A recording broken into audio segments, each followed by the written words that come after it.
Welcome to Sessions to Sessions podcast. I'm your host, John, and we're a group of riders. I'm up in Sudbury, Ontario. I don't even know how to start this intro anymore, guys. It's been a minute. It's been a long time. A hot minute. It's been a hot minute.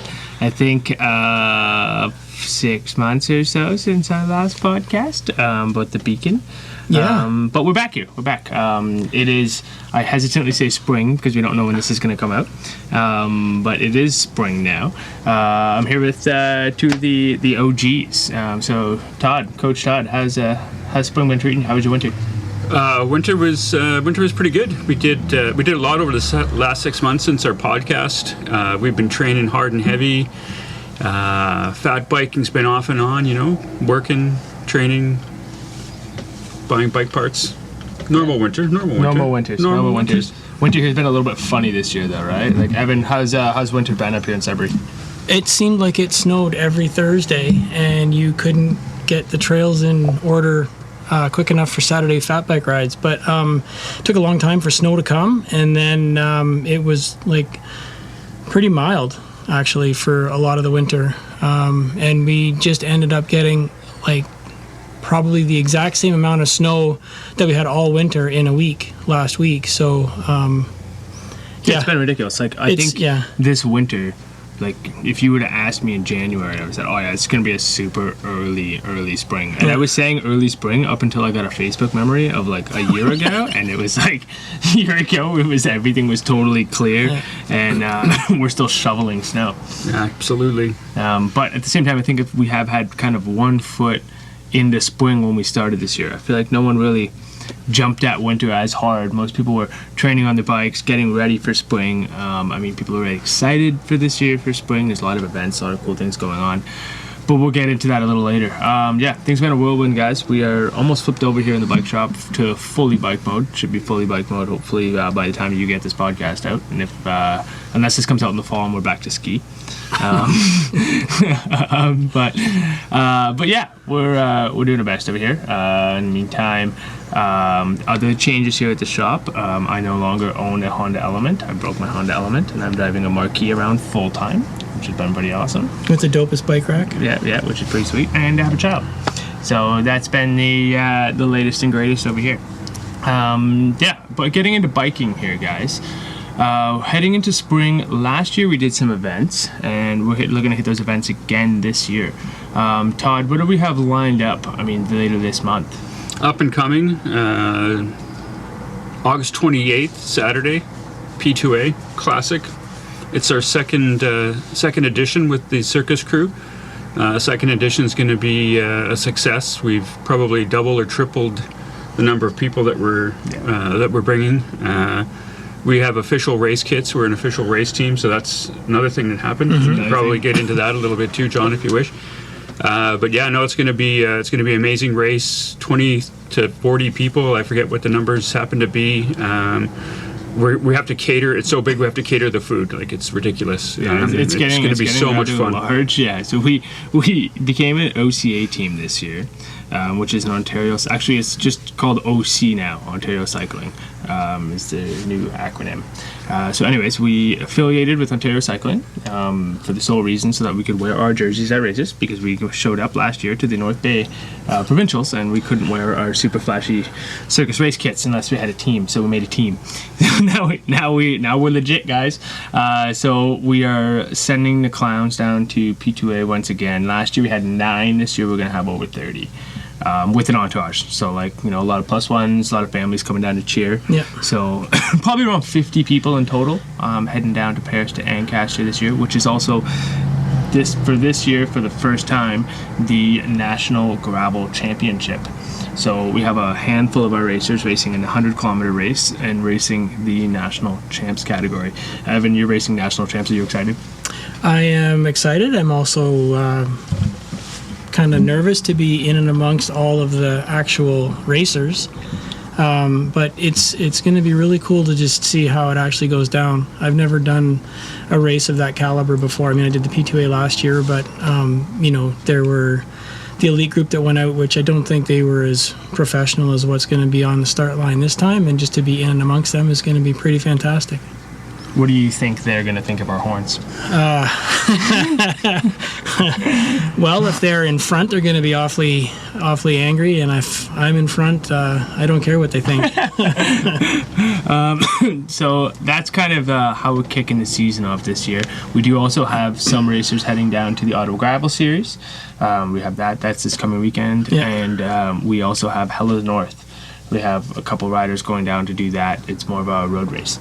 So it's going to be, action-packed spring. Tons of events coming as we head out of April into May and June, hitting the season off right. But as we get into the season, I mean, Todd, we haven't talked to any of these people that are watching this podcast or listening to this podcast, because it's on YouTube too, hopefully. We haven't really told them what we did all winter. So what did we do? What did we do all winter? Yes, what did we do? I mean, we set ourselves up with almost legit coaches. I love how you said that. We had regimented training plans, periodization. I mean, we could go into a whole podcast of the cool stuff we did training-wise, but I mean, we took our training from kind of 3 days a week, slapping together some stuff from Zwift, to, a full-on periodized program with rest days, with base training time. With base training. Build phases. 5 hours Zwift rides. We got to talk about that for a second. 5.5. That was 5.5. We went from last year doing, well guys, we're going to do 1 hour 3 times a week. Yeah, that should get us ready for these 6-hour bike races. and then this year we're like, wait a second, we figured out base, and now we're trying to do, the 5.5 hours Zwift ride was actually unbelievably fun. I don't know how we turned that into fun, but it was good. It was good. It was. Yeah, coming out of that, how are you feeling? I'm feeling really good. I mean, we went out on Friday with a group of 19 plus 1 people. Maddie joined us later on, and it felt good. You could tell the base was there. Like, I didn't feel weak at about the 50 to 60 kilometer mark. I didn't feel the fatigue coming in until the very end. I mean, we were going race pace, but we took a couple good surges and stuff throughout the time. And yeah, it's night and day compared to the first outdoor race we did, or outdoor ride we did last year, up Wapagani or Kukagami or something Nagami. We did something Nagami Road. No, what did we do last year? We did Behind Lively. Yeah. Oh, that's right, Behind Lively. So I mean, on. I felt like a dog then, and you could tell it was night and day. And we'll see how P2A and how I feel there, and that'll be the true test. Yep. Absolutely. It's been a crazy amount of training, more training than I thought I'd honestly ever do. Stoked for it. Stoked that we have so many committed riders and that we have so many options for them. Is kind of the way we've laid it out. Evan, what have you found about the training this winter that you didn't do last year? Well, definitely the longer rides, I think, have really improved my mindset. Like, that was always something that I've struggled with, is getting to a certain point and feeling tired and having to push through, and often I would back off more than maybe was necessary, but because I had these kind of, like, I guess in quotes, safe rides to do, where I knew it was an hour, I knew I had a target to hit, I'd feel tired, but I was still able to kind of like push through them, and I think that's been probably one of the bigger helps. I know now that I can ride with a certain feeling in my legs and not really suffer too much of a loss of power, too much of a loss of motivation. So I think that's been a really big help. Yeah. How about you? Honestly, just way more bike riding. I didn't get hurt this year. That was my big one. I got hurt last year. Every year, honestly, every single winter I get hurt. And now that we've done a little bit of research, I think it was probably overtraining at the time, like just overworking myself and then go and do something dumb like fat biking, and just blew my knees. Yeah. So this year I'm excited to go into the season this year. So for those of you who don't know, last year I hurt myself trying to do a long fat bike ride, and that's actually the reason we ended up as a store getting into bike fitting, because blew both my knees, and I was like, I can't have that. Started doing bike fitting, having a whole year of not only bike fitting people, but bike fitting my own bike and tweaking stuff. Now I feel so much more comfortable on my bike. I've put real time on the bike on Zwift. I've logged some Ks. I'm really excited to see kind of how the spring goes as far as my riding, where I was able to actually carry the training to the race without interruption. That's what I'm really, really excited about. Yeah, and just to add to the bike fitting thing too, like I was having an issue with my foot. I don't know what it was exactly, but it would get really sore, and on that 5.5 hour ride I had to stop 3 times, take my feet off the pedals and massage my one foot just to get feeling back in it. And when I came in and talked to Bernetti about it, 10 minutes of looking at my feet, he fixed it right up. And on that long ride we did on Friday, didn't feel anything. So like, yeah, the fitting's been good. Yeah, bike fits are legit. Tweaked. As we're getting into spring now, I mean, so going back to the reason of the conversation, right? Like, people are getting outside now. So it's, a lot of those trainer problems people are having, once they get outside, they're not necessarily seeing a lot of the same issues, because you're not saying you're still stationary on the bike. You're actually able to move around. We're able to make tweaks to the bike for the rider's outside experience, which has been awesome. Awesome. Todd, how was so we did our first ride last week, right? Yeah. Boy, all of us were there.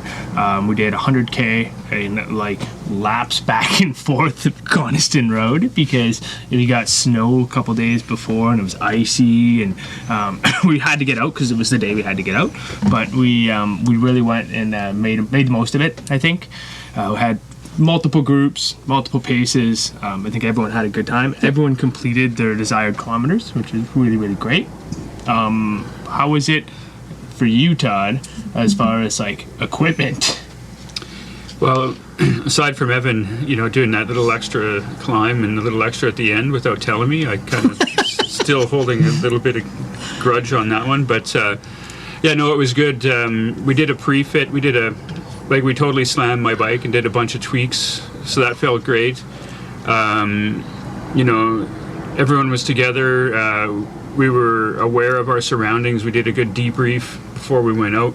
Said, hey, it's going to be icy, there's going to be snow, there's going to be all kinds of things thrown at us, so everyone was communicating.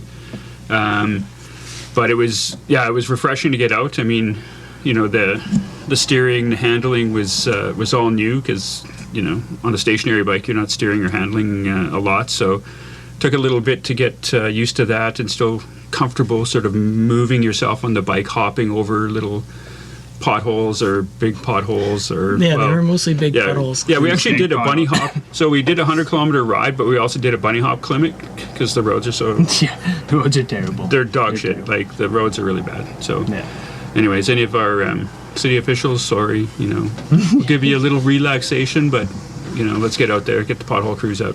We want to ride. Absolutely, we want to ride bikes.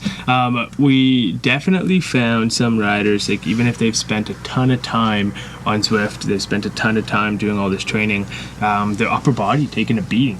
Yep. Right? Like a lot of lower back, a lot of tight shoulders, a lot of tight forearms from just white knuckling the handlebar down these potholed roads, right? And having no on Zwift, yes, absolutely, you're leaning forward, but some people even go as far as adjusting their bike's geometry for Zwift to make themselves more comfortable. Well, then when you get outside, your core is not ready, your back's not ready, your body's just not ready to take that abrasive, non-stop impact, right? It was pretty cool to kind of for everybody to get a taste of that early. I mean, we've still got a couple weeks before we have to be at the race, so there's opportunities again for another ride. Like, Evan, you're going down to the Ottawa Gravel Series, right? Yeah. And you're excited about that? I am, yeah. I'm looking forward to it. It's going to be a lot of fun. Just kind of got thrown into the mix a little bit, and little 70-kilometer to just kind of test everything out, nutrition and pacing and stuff, so... Awesome. And is that race mostly gravel? I don't even know. You don't even know? Nope. Amazing. Oh, yeah, Sean's nodding yes. Yeah, Sean. Yeah. Sean's also going. Yeah, Sean's going. Sean's got behind the camera here. Yeah. Assuming that this camera actually makes it onto the video that you can see. Yeah. Sean is here, and he is heading down to that race as well. So we'll have at least some clown representation and some Sudbury representation down at the Ottawa Gravel Series. Now, as far as equipment, guys, we're in spring now. Let's talk quickly about, for people listening, what they can expect when they're getting out there now. Let's talk first about bike. We'll talk about bike, then we'll talk about rider equipment. Now, on your bike, it's springtime. You're just pulling your bike off the trainer. You're going to go out and get a couple hot laps in. Todd, give us a couple things that person should be checking on their bike, doing to their bike before they go out there. You definitely want to do a full bolt check, John. I think that's A bolt check. A bolt check's important. Bolt check is important. With Check the torque wrench. Torque wrench. Torque check wrench. your pedals. All the other various bolts that hold things together. The bolts that hold the things. Yes. Yeah. Todd. So you want those. Definitely the bolts that hold things together. Check all those out. One of those little the little butt saver fenders. Like those are in the spring. The roads are wet, muddy, and you can have the best gear on, and most gear is in Gore-Tex. It's not waterproof. The stuff you're wearing, even in bib tights, winter bib tights, they're not waterproof. So that whole little butt saver thing is a key piece of equipment. Simple things. Check your pressure. Yeah, making sure your Tire sealant's not dry.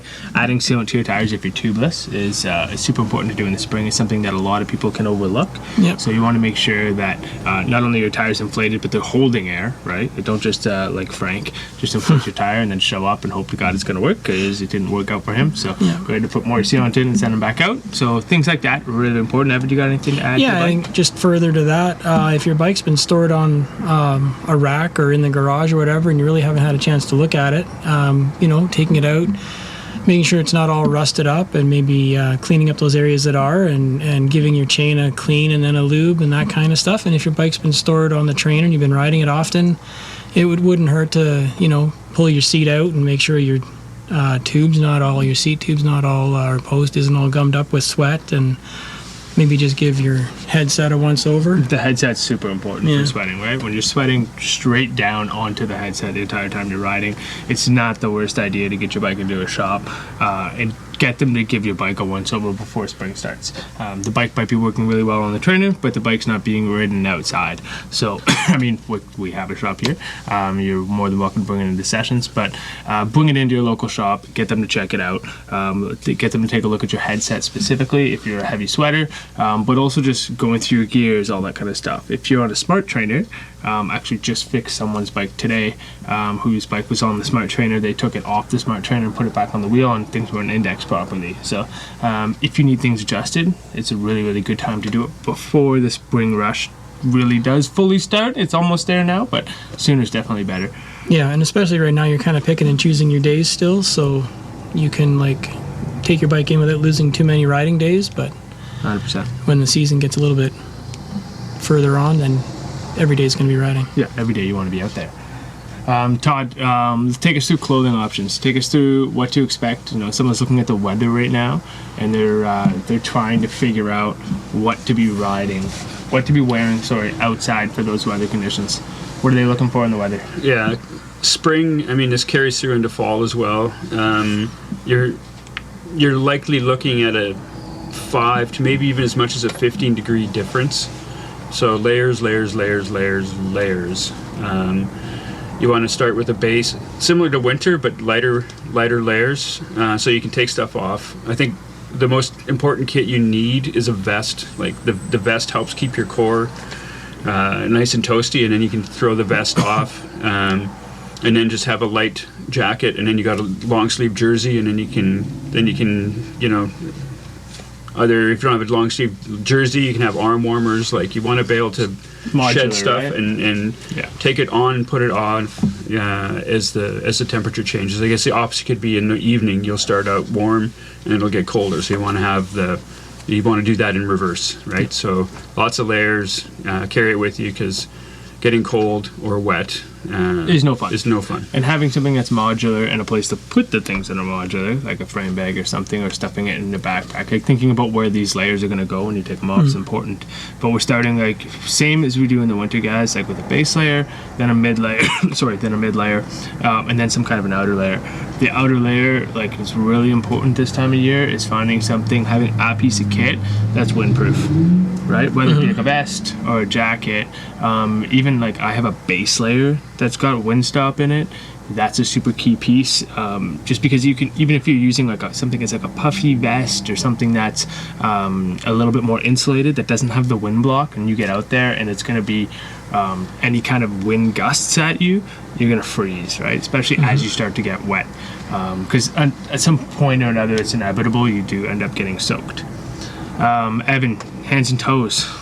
Hands and toes. Well, I mean, I carry like 3 pairs of gloves on the rides right now. I've got like a -5, a 0 type, and then a really warm set that I keep with me. I just make sure that they're in my pockets. Or it's important to have 2, right? Yeah, definitely. Yeah, you want to have at least another pair of gloves.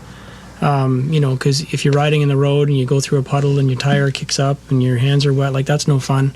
And then on the toes, like some people want to wear like boots, like Brunetti's got those Lakes that are like shoulder season type footwear. But Todd has a set of those too. Okay. Mine are 45s, but Okay. same idea. Yeah, so those or a less expensive route that I've gone is just like boot covers or even toe warmers. Like they can make a ride go from pretty miserable to fantastic with just such a small piece of kit. We had one rider Yeah. that showed up without toe covers or shoe covers last week, and he got frostbite. Yeah. But everybody Like else bad was frostbite. great. Everybody else was Yeah. great. Those shoe covers showing up literally the day before the ride was Yeah. was crazy. Yeah.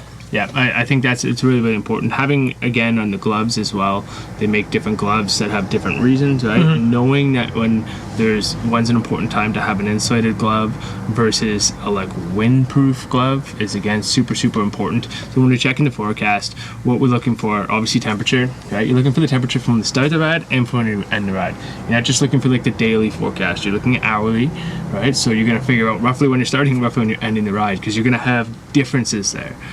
You're also checking for wind speeds, right, and wind chill factor. So if you're looking at somewhere, you're going on a ride that doesn't look like it's going to be super cold, but you're heading into a headwind, your hands are going to freeze. Yeah. Your core, you might be okay with a vest, but your hands are out front and your toes are out front and moving into the wind. They are going to freeze. Yeah, and your hands don't move. They don't move at all. They So don't move at like all. they take a full brunt of wind. Yeah, having a second set of gloves, even if you're not sure, even if you think you're going to be fine, just having a backup set in a jersey pocket is super, super crucial. Yeah. Just to have that option, you'll wish you had it. Todd, anything to add? Hands and gloves. Well, now that we have a team, I think we need to go like the next level and go full support vehicle with extra bikes on Support top vehicle? and stuff. Full support, and then you don't have to carry all that stuff. Like you don't want to look like the Hunchback of Notre Dame with like 7 jackets. Why don't you be the support vehicle? We'll put a trailer behind you. You can tow a trailer, and then carry everyone's gear for us. So unfortunately, when we do go to the race, though, we won't be able to have the support vehicle Todd running along behind us. So at P2A, what did you guys have? Any kind of last year, what did you guys use for layering then? And what did you guys gonna try to bring this year for the race? I think I went full. I had the full clown kit and then arm and leg warmers. And I probably halfway through the race could have gone without the leg warmers. I liked the arm warmers, but I think they were needed at the start, though. yeah, they were needed at the start. Yeah, but yeah, I could have gone without the leg warmers partway through, but I just left them on. I didn't want to stop. Yep. This year, I think if the weather holds, I'm probably just going to go without the leg warmers and just go like full kit and arm warmers. Nice. Yeah. Todd? Yeah, I did the same thing, leg and arm warmers, and then pulled them off sometime at one of the rest stops. Actually, the person giving me the water, they were helpful. They actually yanked them off for you and they stuff them in your pocket. So the support you get at the race is really good. So I don't know. I bring the kitchen sink with you because we're traveling. We're not at home. We're away. So you pack your bag. You bring everything that you would have from -5 up to +30. You've got to have you got to bring the kitchen sink. You got to bring it all, and then obviously the weather leading into the event will sort of dictate how you put that final kit back together. But you got to be prepared for all that stuff. Yeah. No, absolutely. We have a race suit this year. We have a vest this year, and then lots and lots of options for warmers, toe covers, that kind of stuff if needed. But last year we were super, super lucky with weather. It was super, super warm. But I mean, it could have anything. They've had years where they've gotten snow at this race. So, Yeah. I mean, down south right now is a lot warmer than up here, but they can definitely. I mean, anything can happen. So we'll bring it all down and make that call race day. What about like gear selection, like as far as wheels, tires, bikes? You guys doing anything funny for that? Well, I think you have to start off with a full new group set. Funny group set. You should just scrap what you had before because it's not worth it. It's worn out. It's it was so last year, so you got to go brand new. You got to go chrome, right? You got to go chrome. It cuts the wind resistance. It looks super cool. But why don't you tell everybody what you got on your bike, Todd? So I went with the Shimano GRX Limited Chrome Edition. Actually, it's cool. It even says limited on the ends of the crank arms. It's pretty sweet. There will be a video coming out of that reveal, so stay posted. But I mean, the cool bling aside, it was the GRX. It was the clutched derailleur. I've been thinking about that all winter, and I'm really glad I went with the whole group set because it has a compact front crank and chain rings and stuff like that. So it's going to be going to be a good setup. I've got enough gearing to get up that redonkulous hill at the end of P2A. So. No walking this year. Hopefully the energy's left and the gears let the bike do a little bit of the work. That's been a lot of the conversation this year, right? Is about gearing ratios. And I mean, there'll be a day we do a whole podcast, guys, probably about gravel bikes specifically and gearing ratios. We won't go too deep into it, but there's been a lot of talk about the right way and the wrong way to run a gravel bike. And about 2 buys versus 1 buys, and about different selections, even as far as like your cassette selection and the teeth on your cassette, and then your crank. Like it's been wild. So definitely did a lot of digging before making the choice to go to the group set. It wasn't just about the chrome, but the chrome definitely pushed the chrome helped. The chrome helped. Evan, anything funny going on with your bike this year? No, I'm riding the same one that I rode last year, with the exception of the tires and rims. I've got carbon rims now, the VR1s, and I can't remember what the tires are on them, but they're narrower than last year, so I'm feeling like I should be able to go a little bit faster on the road sections and may have a little bit more trouble through the wet, muddy sections, but I'm willing to risk it. I think everybody has trouble through those. Like the mud at P2A is so like peanut buttery. It's South Ontario. I don't think it matters whether you're running a 45 or a 25. Yeah. It's gonna suck. It's just not clay. Getting on top of it. Yeah. So you might as well have a tire that's going to be fast enough on the sections that aren't the mud, so that when you get there, and there's a good chance by the time you get to the mud that there's someone in front of you walking anyways, and then you're going to walk. Yeah. So the tire doesn't matter at all there. Then. Yeah. I'd also wanted to put a dropper post on for a couple of the hill sections, but I mean, if that comes in, it comes in. If it doesn't, it doesn't. Yeah, it's here. But then too, I was thinking, I don't know if I want to go through a whole other bike fit before the race. yeah. So, a whole other bike fit to change the dropper post. No, you're right though. Yeah, I'm actually changing whole bikes hopefully next week if it shows up. I'm going on to the new Chapter 2 Kaha, so we'll see how that thing goes. It's like a race-specific gravel bike, so a little bit lower, a little bit longer, more of what we're seeing with this like kind of new school gravel bike, kind of like what your bike is. Evan, the breed is very much trying to be that bike too. Not your grandpa's gravel bike. It's definitely more of like a high pace, low to the ground, fast gravel bike. I'm going to be running it with E-Car again, which was kind of a cool one for me. I built the bike up with E-Car in the fall, rode it in the fall, and kind of intended on just selling that whole bike with the E-Car group set, but I liked it so much that I'm going to keep the group set and put it onto the new bike. So that Campy 13 speed stuff is quite the group set. It's been amazing. But yeah, the real cool one for me going into this race is the wheels. So I'm going to go on to the new Campy gravel wheels, and they have it's a hooked wheel that doesn't have rim tape, so it's a fully sealed rim bed. What that's going to mean is I'll be able to bring down a set of slicker tires and a set of more gravelly, like kind of a gnarlier tire, bring down both sets and make the decision that day about what tire I want to put on that bike. Because as we all know, if you've ever dealt with tubeless before, tubeless is amazing. It's one of the best things that's ever happened to bikes. Tubeless tape sucks. It's just like it boggles my mind that we still haven't figured out a better way to do tubeless tape. Yeah. Because it is like absolutely ridiculously terrible. If you take your tire off, there's like, I don't know, 50% chance that when you put your new tire on, it's going to go flat because your tape's going to peel up. And it's the only way to know is to let it sit for an hour and see if it deflates. You can spray it down with water, but with soapy water, but if you have a super slow leak, there's no way to actually guarantee it. This happened to Frank last year. We went down. He blew a tire in his car. By the time we got down there, we needed to change his tire. We changed his tire, and it didn't hold. It ruined his race for him. So I think going to a sealed rim bed where that's not something I ever have to worry about is going to be the game changer. Sport car could also fix that problem. Just throw a new rim on it. Like. Just throw a new rim. Yeah, have a second set of rims. Yeah, I could do it. Oh wow. But yeah, that's really it going into the gear side of things for the race. But I mean, there's a lot of other things going into the race itself. We're coming up. We're about how many weeks out now? 3 weeks out.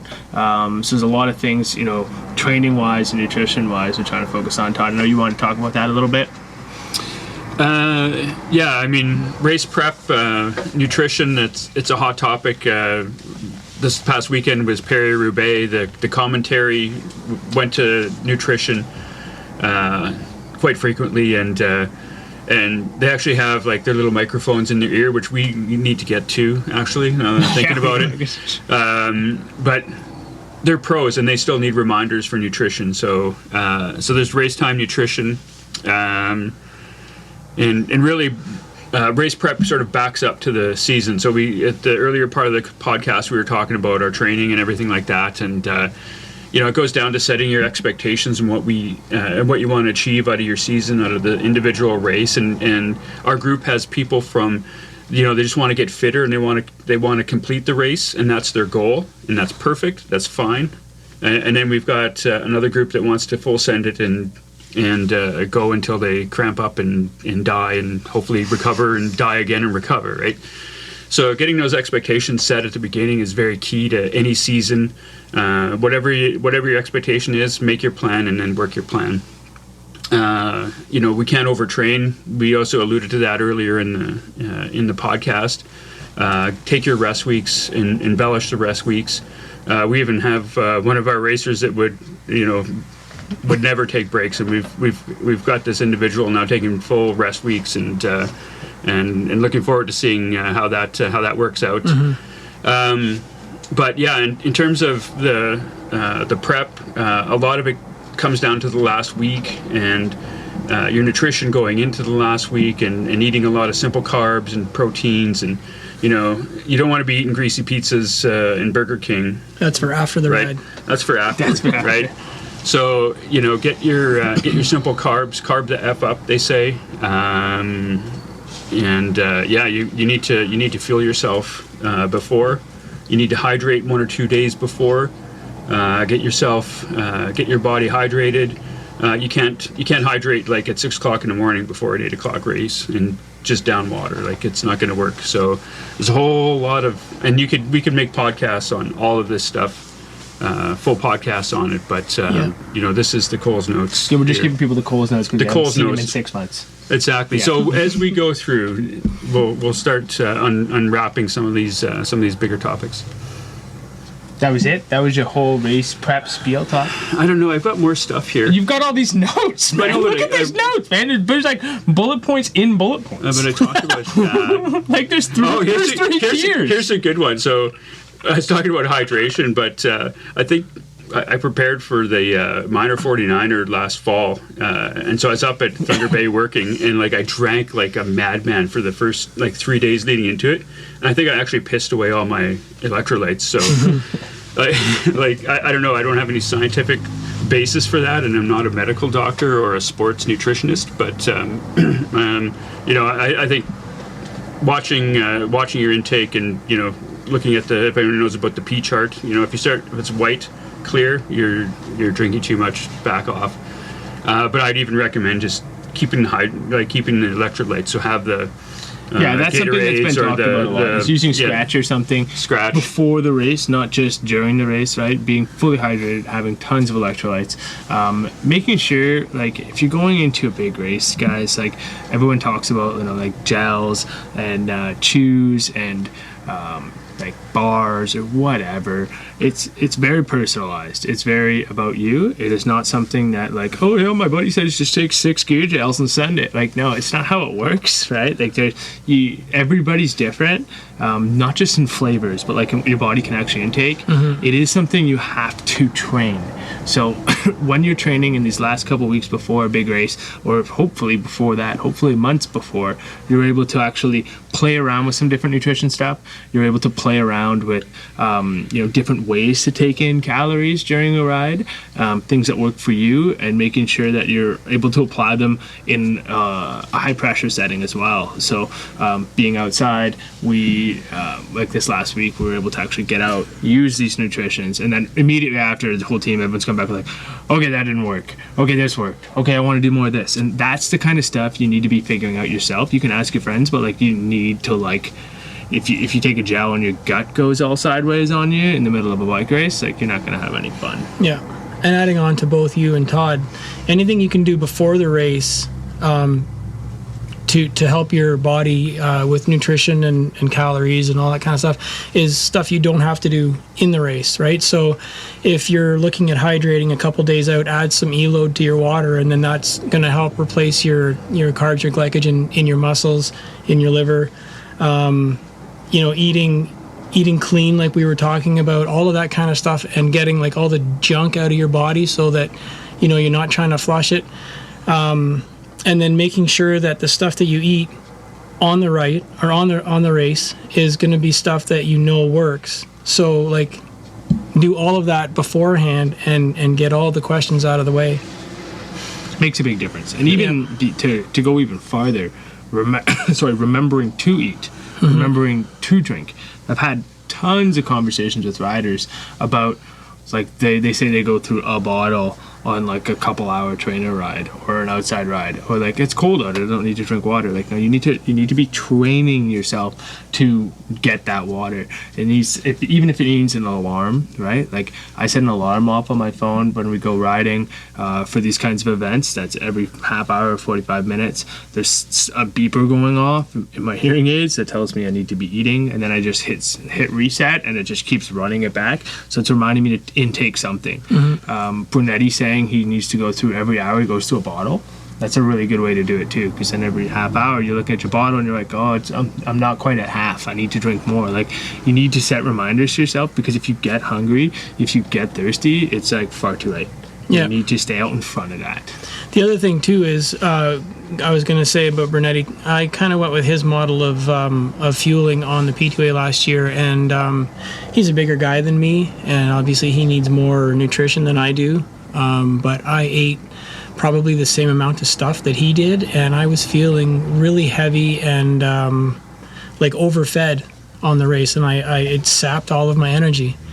Like, I was like, I don't know, probably 12 gel packs in, and I don't know how many like little blocks of energy stuff, and like, just snacking the whole way. Yeah, like, I think he had said he wanted to try and eat every 20 minutes or something like that, or maybe it was every 10 kilometers. But I tried to do the same thing, thinking that it would make sense. But like, it does for a guy like him, right? Like, yeah, he's a big dude. Yeah, he's probably half again as big as me, and I don't need his nutrition. I need my nutrition. Right. You're absolutely right. That's like I said, it's personalized, right? And the only way, like, using people's data, asking people questions, asking people who know what they're doing. There's lots of good recipes. There's lots of things there's lots of bad things too. There's lots of, like, goldfish. Don't fucking, anyone tells you to use goldfish on a fucking bike race don't use goldfish. Yeah. So you get told a lot of garbage, but beyond that, it's the, like, what works for you. You have to try out, because at the end of the day, it's your race, and you got to make sure that you're being the responsible one, and you're trying it ahead of time to figure out and making sure that it does work for you. Yep. And just one thing to add on that, the top 2 bag was a game changer in terms of nutrition. And then what you have to do is check it out in practice. Last year I had one with the zipper, and I had to, like, zip tie the end back so I could move the zipper. This year I have one that has just a flap with a magnet. The flap with a magnet is That's the Alpadura. So for you people don't that have are to- wondering, yeah. that's the Alpadura bag, the Yeah. race bag with like a clasp on it. Sean's looking at it so funny because they broke off a set of plastic bolts in it. Is why I used plastic bolts on it now. But there's a magnet side closure that you can like kind of just throw closed. The only downside with that is making sure that you have that magnet thing closed. That was Woodcock last year trying to take out his gels while riding over some bumps, and he hit some bumps and like lost a bunch of nutrition at the side of the bag because the magnet clasp didn't fully close. So making sure that that you know how to use the equipment fully is Yeah. important as well. I think that might have been picking the time when you want to dig into your nutrition There's bag. that You too. might want There's to wait that for a too. smoother section. There's some There's that strategy around that. That'll be podcast 21. When to feed yourself and how. Podcast 21. This is podcast number 40. Oh, well, I've been here 40. since 1 and 2. So yeah, One it's- and two. yeah, I'm losing count. Yeah, there we Yeah, go. I'm getting a golf Okay, clap so over there. I guess that's it, guys, for our episode number 40. I mean, we wanted to keep it brief. I know we were kind of bouncing around a lot. We just wanted to catch everybody up and let you guys know that we are still doing these things. They do still exist. Life got a little busy there for a minute, but we are back into the season. We are riding bikes and hopefully, dare I say, doing podcasts. And last time I said this, I feel like it was 6 months ago. Yeah. I said, catch Feels you like- next week. Yeah, feels like a long time. So hopefully you guys see this, and hopefully it's still spring when you do. And make sure you guys do, when you do see it, share it with your friends, like and subscribe. Follow us. This is on YouTube. This is on Apple. This is on Spotify. This is on every freaking podcast platform. If it's not on the one that you wanted to be on, well, you're not listening to this anyway, so it doesn't matter. But we will get it on your preferred platform if you'd rather it somewhere else. But yeah, I guess that's it. My boy over here, and have fun out there, guys. All right. All right. See you next time. Yep.